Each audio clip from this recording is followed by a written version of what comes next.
Proximité et revalorisation, l'industrie du panneau de particules s'inscrit dans le développement durable. Christophe Van Kessel nous emmène à sa découverte.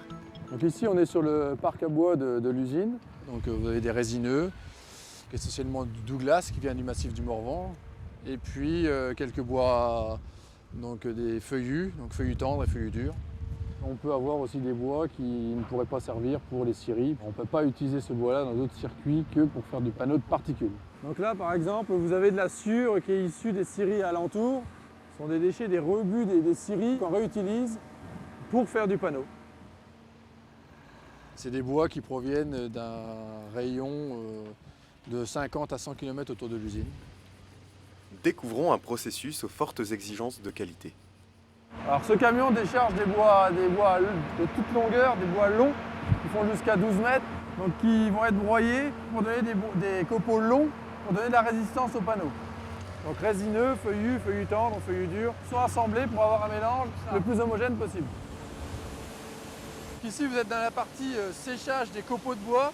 Les copeaux de bois vont être séchés très simplement grâce à de l'air chaud qui est généré par ce brûleur qui va brûler toutes les poussières de bois, donc issues du triage, du délignage et du ponçage. Le bois qui entre ici est séché et sort à environ 2% d'humidité.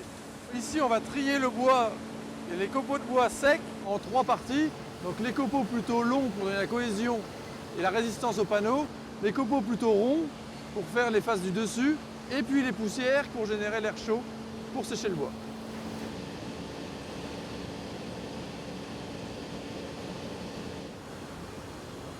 Donc ici on est dans la partie encollage.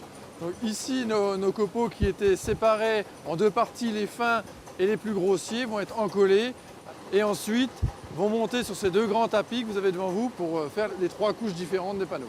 Dans cette usine, on est capable de fabriquer des panneaux milieu sec, des panneaux milieu humide, des panneaux résistants au feu, et ces panneaux vont être différenciés par leur couleur essentiellement. Là, en ce moment, on est en train de fabriquer des panneaux résistants à l'humidité. On le voit par la couleur verte que vous avez dans les copeaux de couche extérieure.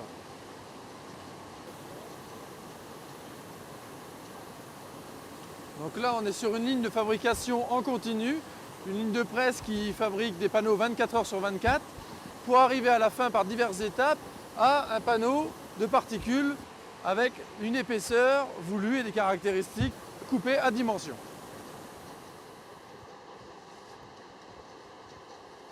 Donc ici, on est au laboratoire, donc on contrôle les panneaux. Donc on va appliquer une charge sur le panneau et attendre que le panneau arrive à la rupture. On a fait un test de résistance au gonflement. Ensuite, on va mesurer les variations d'épaisseur. Pouvant élégamment être plaqués de différents types de textures et de couleurs grâce à une fabrication industrielle et sophistiquée, ces panneaux de particules, bruts ou décoratifs, peuvent être utilisés pour la construction, l'agencement intérieur et l'ameublement.